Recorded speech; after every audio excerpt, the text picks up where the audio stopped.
기도합니다. 자비로우신 하나님 감사합니다. 예루살렘 찬양대가 올려드린 찬양을 기쁘게 흠양하셨기를 원합니다. 우리의 자랑은 오직 십자가이기를 원합니다. 아버지, 온 성도가 한 마음으로 올려드린 찬양도 기쁘게 받아 주시옵소서. 저희들은 이제 세상을 향한 문을 닫아 걸고 하늘을 향한 우리의 마음의 문을 활짝 엽니다. 말씀 내려 주시옵소서. 깨달음의 길로 들어서게 하옵소서. 예수님 이름으로 기도 올리옵나이다. 아멘. 자, 오늘은요, 하나님의 의의 나라라는 제목으로 말씀을 증거하도록 하겠습니다. 전에 언젠가 하나님이 웃으신 기도라는 제목의 글을 본 적이 있습니다. 미국의 어린아이들이 한 기도인데요, 하나님이 들으시고 껄껄껄 웃지 않았을까, 이런 이제 제목을 붙인 것 같아요. 세 가지만 소개하겠습니다. 가이라고 하는 아이가 기도했습니다. 하나님, 눈이 너무 많이 와서 학교에 못 갔던 날 있잖아요. 기억하세요? 한 번만 더 그랬으면 좋겠어요. 진짜 귀엽지 않습니까? 이런 기도도 있습니다. 테레사라는 아이입니다. 사랑하는 하나님, 오른쪽 뺨을 맞으면 왼쪽 뺨을 대라는 건 알겠어요. 그런데 하나님, 여동생이 눈을 찌르면 어떻게 하시겠어요? 이거는 못 봐주겠다는 거죠. 뺨은 되겠는데 눈을 찔렀을 때 어떡하겠냐. 귀엽습니다. 프랭크라고 하는 아이입니다. 하나님, 지난주 뉴욕에 갔을 때 성 패트릭 성당을 봤어요. 하나님, 아주 의리의리한 집에서 사시던데요. 이런 기도. 우리를 웃게 하는 기도입니다. 우리는 늘 기도합니다. 그래서 기도하는 사람이 성도죠. 그런데 기도를 들어보면 그 사람의 신앙의 수준을 알 수 있어요. 여러분, 이게 어린아이의 기도인데 아직도 이 아이가 70이 됐는데 이런 기도한다고 한번 생각해 보세요. 이런 유아적인 기도, 이런 유치한 기도를 하게 된다면 여러분 어때요? 기도는요, 우리의 믿음을 결정합니다. 저와 여러분이 올바른 기도, 성숙한 기도 할 수 있기를 바랍니다. 오늘 본문을 보니까 두 사람의 기도가 등장하고 있습니다. 한 사람은, 저 서 있는 사람은 바리새인이고, 저기 고개를 숙이고 무릎 꿇은 저 사람은 바로 세리인데요. 두 사람의 기도를 살펴보기 전에 바리새인 많이 들으셨죠? 지난번에 어떤 세 가족이 물었어요. 바리새인이 뭐냐고. 여러분, 잠깐 설명하겠습니다. 이 바리새인은요, 일종의 독립투사들의 후예입니다. 후손들. 우리나라도 독립투사들이 있죠? 그 후손들이 바로 이 바리새인들이에요. 그 유대 역사, 이스라엘의 역사를 보면 신약과 구약에 이제 400년의 역사가 있는데, 그때 이제 알렉산더 대왕이 전체 이제 이 점령을 합니다. 그러다가 알렉산더가 갑자기 듣고 그의 장군이었던 이 사람이 이제 그 나라를 이어받는데, 그 중에 안티오쿠스 4세라는 사람이 있어요. 이 사람이 이제 예루살렘, 이스라엘을 이제 점령을 해서 다스리는데 이 헬라화 운동을 펼쳤습니다. 그러니까 헬레니즘, 소위 말하는 이제 이 히브리 이 신앙 문화를 걷어내고 새로운 헬라 문화를 이제 채색하려고 했던 거예요. 어떤 일을 했냐면은 제사장을 일반인에게 돈 주고 팔았습니다. 이 굉장한 종교 권력이니까 제사장을 돈 주고 팔았습니다. 거기다가요, 성전에다가 제우스 신상을 세우고 우상에게 예배하게, 제사하게 만들었습니다. 좀 더 심각한 것은 돼지고기를 가지고 제사하게 했어요. 돼지를. 완전히 부정한 짐승이거든요. 거기다가 할례를 행하지 못하게 하고 율법을 가르치지 못하게 했습니다. 그래서 실제로 할례를 행하면 아이도 죽이고 엄마도 죽였습니다. 너무 학정을 펼치니까 여기에 반대해서 전쟁이 벌어졌는데 그 전쟁을 일으킨 주동자가 마카비라는 사람입니다. 제사장의 아들인데요, 참다 못해가지고 칼을 빼든 겁니다. 이때 와 하고 동참한 평민들이 있었는데 그들이 누구냐? 그들을 가리켜서 하시딤이라고 불러요. 거룩한 사람, 이런 뜻입니다. 거룩한 사람. 이들은 평민인데 바로 이 제사장 마카비와 함께 힘을 합쳐서 나라를 되찾았던 사람들, 그 사람들의 후손들이 바로 이 바리새인들입니다. 예수님 당시 1%밖에 되지 않았는데 종교 권력을 갖지도 못했고 그 다음에 이제 일반 사회적 권력도 쟁취하지는 못했으나 당시 예수님 당시에 이 유다 나라 전체에 굉장히 강력한 영향력을 행사했던 사람들이 이 바리새파 사람들입니다. 철저하게 율법을 준수했습니다. 어느 정도냐? 율법 조항을 낱낱이 지키는 것은 물론 그 랍비들의 해석까지 받아들여 가지고 소위 장로들의 전통이라고 하는 것까지 지켰던 사람이 저 사람들입니다. 물건을 살 때도요, 고기 한 근을 산다 그러면 집주인한테 묻는 거예요. 당신 11조 했냐? 11조 한 고기면은 사고 11조 안 한 고기는 안 사는 거예요. 그 정도로 철저하게 항상 하나님 앞에 제사를 드릴 수 있는 이 자격 요건을 유지하기 위해서 부정한 자와는 접촉을 하지 않았습니다. 그런데 가지도 않았어요.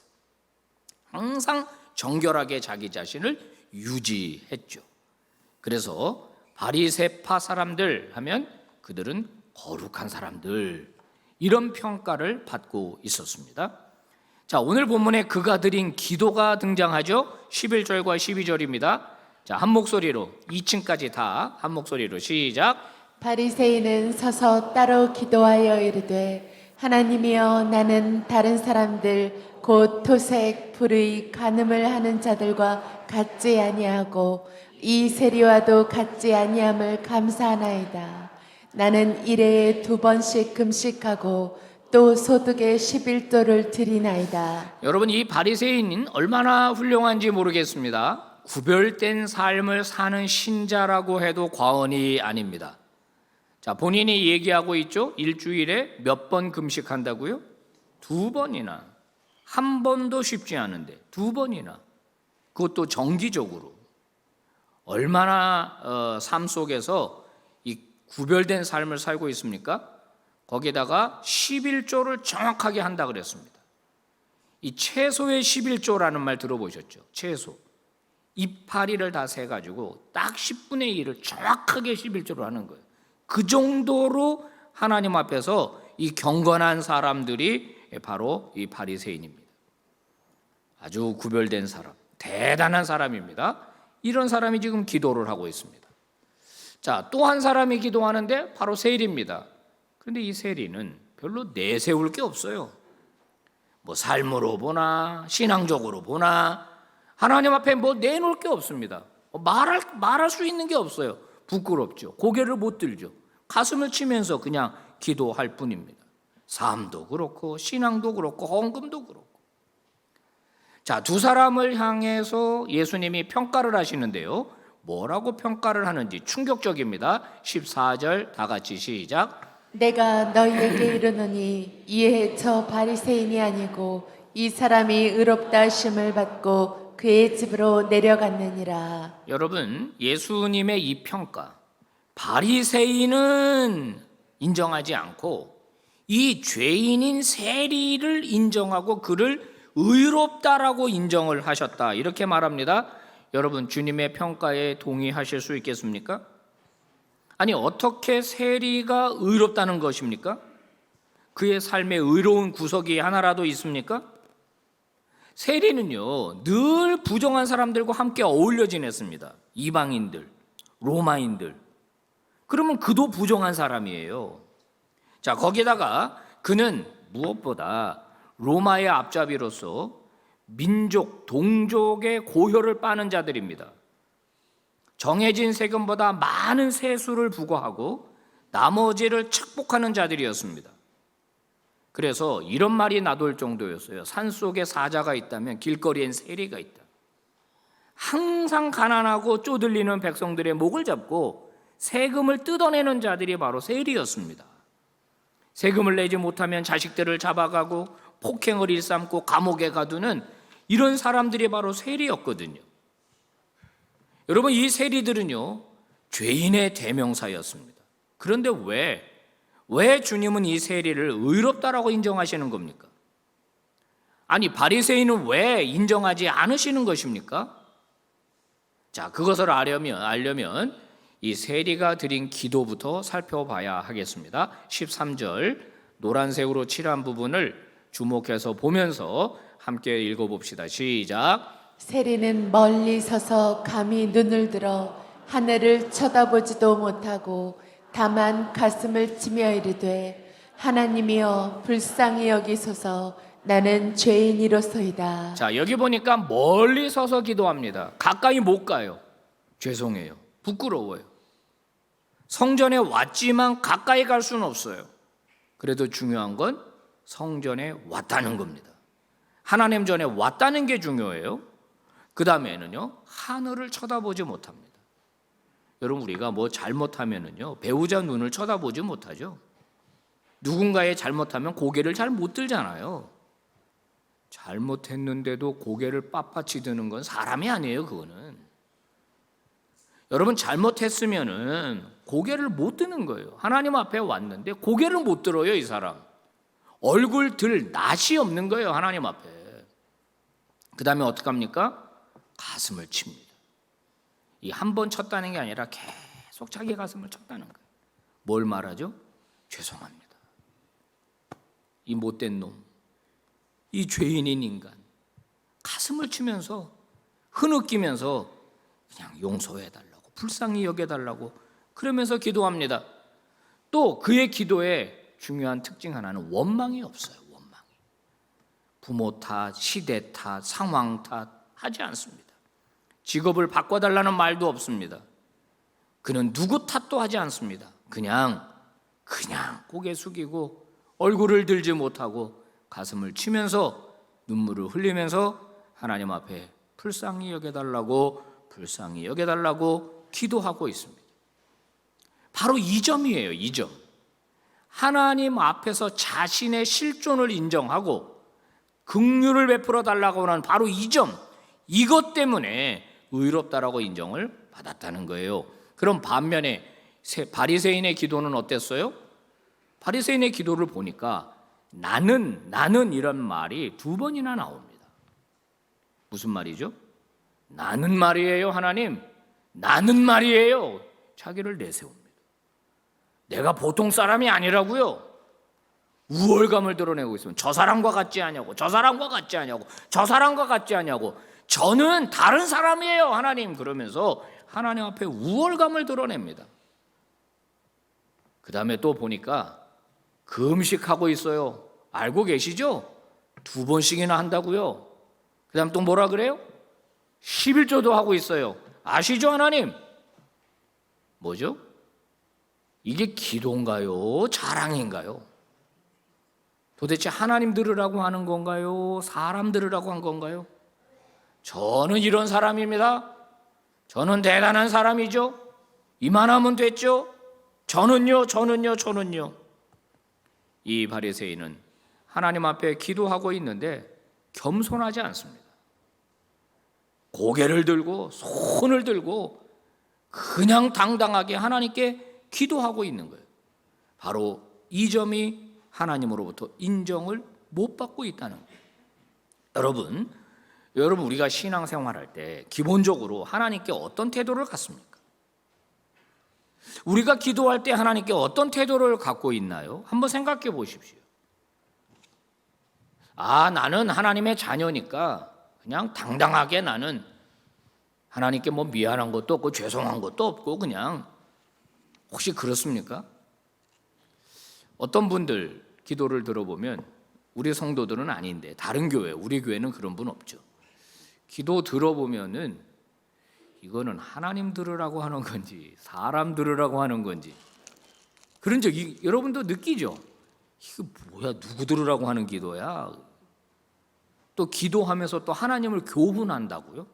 하나님을 가르쳐요. 이래라 저래라 하면서. 하나님 뭐 이러실 수 있습니까? 막 이러면서. 물론 그 탄원하는 마음은 알겠어요. 하나님을 가르치고 설명하고 이건 무슨 누구 들으라고 하는 건지 하나님께 들으라고 하는 건지 이런 분들이 있더란 말이에요. 성도 여러분, 우리가 당연한 걸 너무 당연하게 여기면 안 돼요. 그죠? 그거는 사람과 사람을 대해서도 마찬가지입니다. 부모님이 나에게 잘해주는 거 너무 당연하게 생각하지 마세요. 감사해야죠. 고마워해야죠. 여러분, 열심히 일하는 남편, 열심히 돈 벌어서 가져오는 거 당연하게 생각하지 말아요. 고마워해야죠. 집안 살림하고 애써주는 거 고마워해야죠. 기본적으로 우리가 하나님 앞에서나 사람 앞에서나 좀 낮고 겸손한 태도를 갖게 되기를 바랍니다. 여러분, 성경의 주제 중에요, 의롭다라고 인정하시는 것, 이거 굉장히 중요한 주제입니다. 제가 반복해서 설명드립니다. 이게 이제 신학적 용어로는 칭의입니다. 의롭다라고 칭하심. 이걸 풀으면은 의롭다라고 인정하심이 돼요.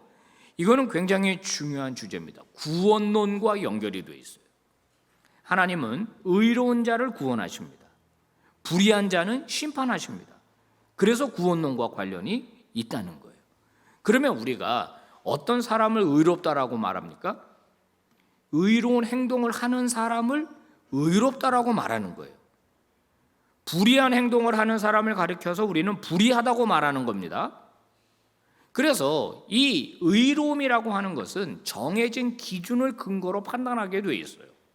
그 기준이 바로 성경에서 하나님께서 이스라엘 백성들에게 주신 율법 조항입니다. 법 조항.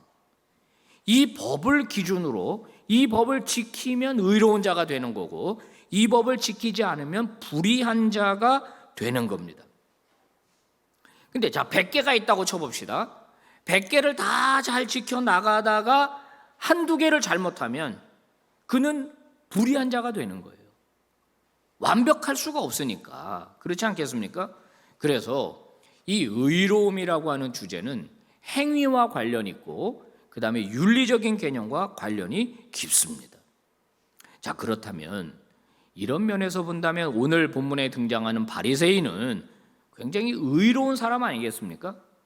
법조항을 잘 지키고 있으니까 금식하지, 11조하지, 본인이 이야기하진 않았지만 그 외에 다른 것도 잘 지켰겠죠. 그들이 하나님을 향한 충성과 하나님을 향한 열심은 다른 사람이 쫓아오지 못했습니다. 그러면 예수님은 그 바리새인의 기도를 들으시고는, 물론 비유 말씀이기는 합니다만은, 이 사람이 의롭다 말이야, 이렇게 잘 지키고 있지 않냐, 대단한 사람 아니냐, 이랬어야 된다 이거죠. 그리고 어떻게 해야 합니까? 바리새인 의롭다고 해야 되는데 거꾸로 의롭지 않다 이렇게 평가를 하고, 의롭지 않은 세리를 의롭다라고 평가하는 거예요. 자, 여러분, 이거를 정확하게 알려면은 왜 율법을 주셨고 율법을 지키는 자가 어떤 태도에 도달해야 되는지에 대한 말씀을 우리가 알아야 돼요. 로마서 3장 20절 같이 한번 읽어봅니다. 시작.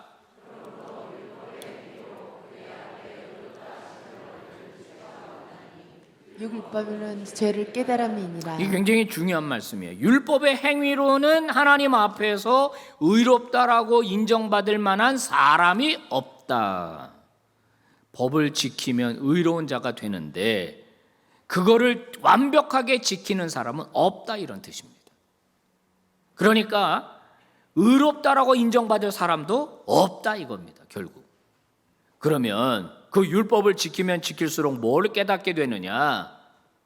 자기가 죄인이라고 하는 것을 깨닫게 된다는 거예요. 이걸 지킬 수 없는 존재구나, 내가.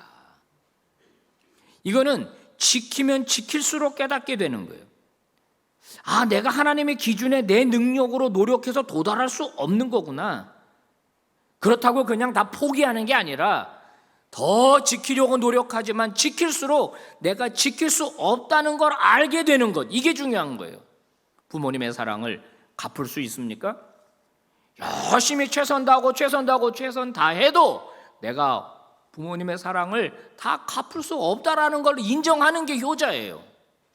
엄마 이 정도 해주면 됐잖아, 아빠 이 정도 해주면 됐잖아가 아니에요.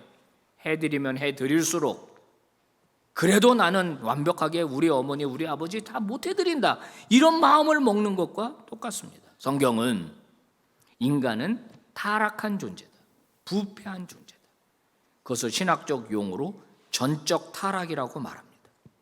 구원에 대한 전적인 무능력한 존재, 그게 바로 인간입니다. 자, 그렇다면 오늘 본문에 나오는 바리새인은 어떤 태도를 가졌어야 했습니까? 하나님 앞에서 자기가 11조 한다는 거 내세우고 금식한다는 거 내세우고 그렇게 당당하게 고개를 쳐들고 그래야 되겠습니까? 자기도 알 겁니다. 율법을 지키려고 해보면 해볼수록 11조를 완벽하게 드리고 금식하고 해보면 해볼수록 죄인인 본인의 모습을 볼 수 있어야 되는 거예요. 그러면 겸손하고 솔직한 태도를 가져야 되죠. 자신이 얼마나 이중적인 인간인지, 남이 보지 않을 때, 혼자 있을 때 본인이 어떤 생각을 하는 자인지, 이거를 인정하고 하나님 앞에서 고개를 숙였어야 한다는 거예요. 시편 51편을 한번 읽어보시면 밧세바를 범하고 난 다음에 다윗이 얼마나 참회하는지를 알 수 있어요. 그는 이렇게 고백을 합니다. 내가 죄악 중에 출생했습니다. 우리 엄마가 죄 중에 나를 잉태했습니다. 무슨 말이에요? 나는 본질적으로 죄인입니다, 이런 뜻이에요. 이런 고백을 다윗이 왜 하게 됐습니까? 자, 자기 장수 중에 우리아라고 하는 충성스러운 장군이 있었어요. 근데 다 전쟁터 나가고 혼자 옥상을 거닐다가 목욕하는 여자를 봤는데 그 여자를 보고 이 마음이 음욕이 생긴 거예요. 그 여자를 데리고 와라, 강제로 범했습니다. 알고 보니 자기 충성스러운 장군의 부인이에요. 이게 도대체 정신이 있는 겁니까, 이게 다윗? 그런데 그 짓을 범하고 난 다음에 그 다음에 그것을 은폐하려고 자기 장군을 특별 휴가를 줘가지고 불러드립니다. 왜냐하면 여자가 임신을 했거든. 그러면 불러들이면은 이 장군이 자기 부인과 잠자리를 가질 줄 알았어요. 그러면 그 남편에 의해서 임신이 된 걸로 이렇게 꾸미려고 그렇게 한 건데, 이 장군은 특별 휴가를 줬더니 집에 안 가는 거예요. 내 부하들은 최전선에서 피를 흘리고 싸우고 있는데 내가 어떻게 내 부인이랑 내가 집에 들어가서 즐길 수 있겠는가? 말을 안 들어, 이 장군이. 그래가지고 그 계획이 무산됐어요. 여자 배는 점점 불러와요. 이제 너 누가 임신했냐? 그러면 자기로 밝혀지게 돼요. 곤란해요. 결국 생각한 게 뭡니까? 최전선에 내보내가지고 다 후퇴해라, 걔만 남겨두고. 그래서 장렬하게 전사했어요. 이건 아무도 몰라요. 군대 장관하고 자기하고 요압이랑 둘만 알아요. 완전 범죄였어요. 여러분, 다윗이 어떤 사람이었습니까? 하나님 마음에 합한 자였잖아요. 하나님은 왕으로 세운 자였잖아요. 다윗은요, 나단 선지자가 와가지고 그것을 폭로하기 전까지 의로운 척, 죄인이 아닌 척, 하나님을 잘 섬기는 척 했다고. 근데 그 지적을 딱 받고 난 다음에 정신이 번쩍 든 거예요. 훌륭한 사람이죠. 그래도 나는 안 졌다 거짓말할 수 있는데 솔직하게 인정하고 하나님 앞에 기도를 드리면서 한 기도입니다. 뭐예요? 하나님, 나 실수했습니다가 아니에요. 저는 완벽한 사람인데 어쩌다가 죄를 한번 진 거예요, 이게 아닙니다. 이 일을 겪고 보니까 자기 내면에 죄악이 가득하다는 걸 발견하게 된 거예요. 자기가 본질적으로 죄인이라는 걸 알게 된 거예요. 그래서 하나님께 이렇게 기도하고 있는 겁니다. 여러분, 이 기도를 하나님이 어떻게 받으셨을 것 같습니까? 자, 바울의 기도 하나를 또 보겠습니다. 디모데전서 1장 15절입니다. 새 번역으로 제가 찾아왔는데 같이 한번 읽어봅니다. 시작. 그리스도 예수께서 죄인을 구원하시려고 세상에 오셨다고 하는 이 말씀은 믿음직하고 모든 사람이 받아들일 만한 말씀입니다. 나는 죄인의 우두머리입니다. 자, 나는 죄인의 우두머리입니다. 이게 옛날 개혁 개정은 옛날 이제 우리가 쓰는 성경은 나는 죄인 중에 괴수입니다 이렇게 했어요. 죄인 중에 괴수라는 거, 우두머리라는 거예요. 죄인 중에 죄인이라는 뜻입니다. 자, 이 고백을 바울이 언제 했습니까? 디모데전서는 바울의 유작입니다. 유작. 바울이 늙어가지고 할아버지가 됐을 때, 죽음을 얼마 남겨놓지 않았을 때 쓴 성경이 디모데전서예요.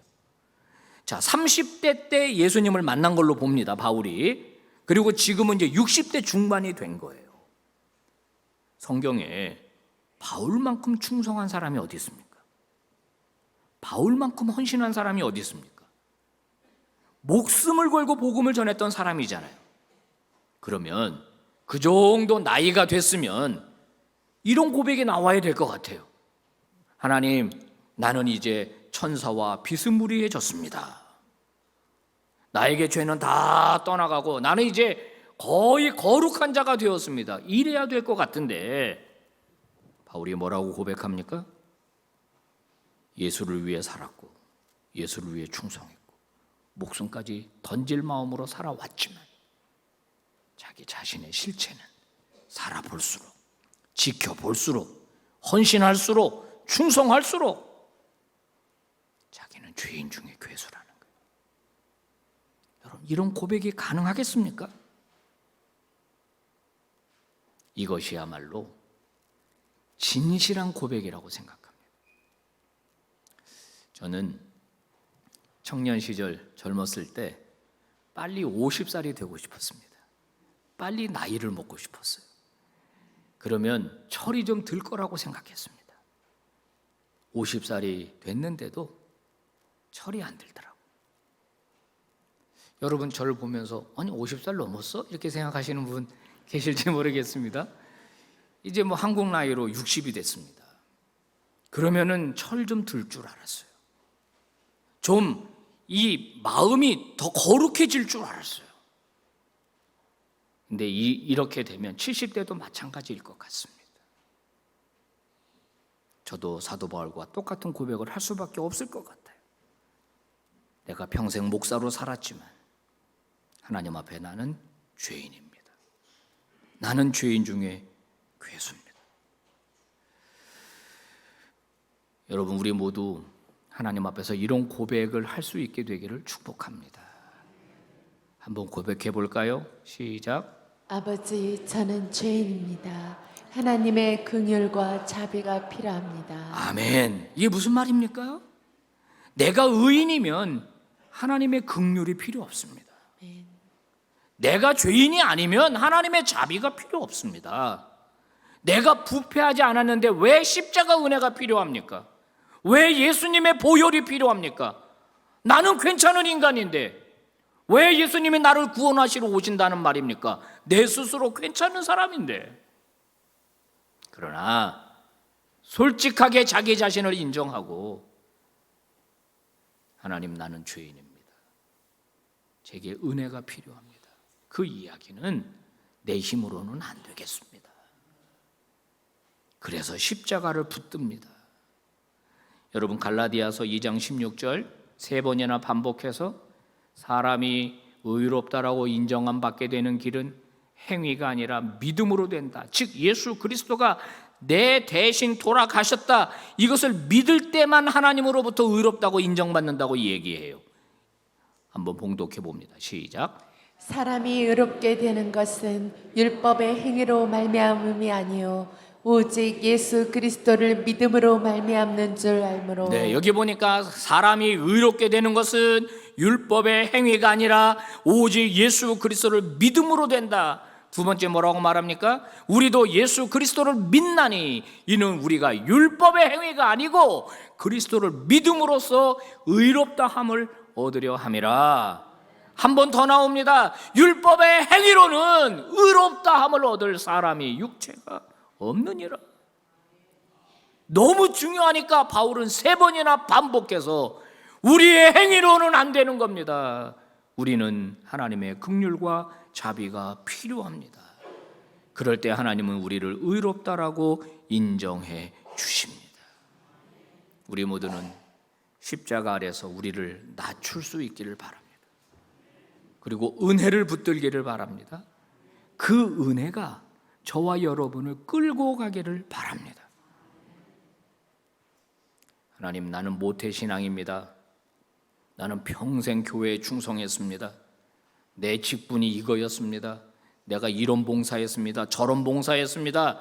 이런 자랑이 나를 끌고 가는 게 아니라 우리는 3대째 집안입니다. 4대째 집안입니다. 5대째 집안입니다가 나를 끌고 가는 게 아니라 예수의 십자가 은혜가 나를 끌고 갑니다. 그래서 나는 찬양대도 하고, 나는 식당 봉사도 하고, 나는 그 전도대도 하고, 나는 교사도 합니다. 그래서 나는 주차 봉사도 합니다. 십자가 은혜 때문에 내가 이렇게 합니다. 이런 고백이 있게 되기를 바랍니다. 오늘 주님 말씀 같이 마지막으로 봉독합시다. 시작. 내가 너희에게 이르노니 이는 저 바리새인이 아니고 이 사람이 의롭다 하심을 받고 그의 집으로 내려갔느니라. 무릇 자기를 높이는 자는 낮아지고 자기를 낮추는 자는 높아지리라 하시니라. 아멘. 거룩하신 하나님 아버지, 고맙고 감사합니다. 또 깨닫게 해주시니 감사합니다. 하나님, 옳습니다. 추잡한 죄인입니다. 사람들이 볼 때는 거룩한 척했지만 실제 삶은 그렇지 못했습니다. 아직도 내 안에 솟아오르는 이 불손한 마음, 이 타락한 마음을 어찌할 수가 없습니다. 도대체 얼마나 믿어야, 얼마나 수련해야 이것들이 사라질 수 있겠습니까? 아버지 앞에서, 십자가 앞에서 나를 드러내는 게 아니라 오직 그 은혜만을 붙잡는 주의 백성 되기를 원합니다. 그 은혜가 나를 끌고 가게 하옵소서. 그 은혜로 살아가는 인생 되게 하여 주시옵소서. 예수님 이름으로 기도 올리옵나이다. 아멘.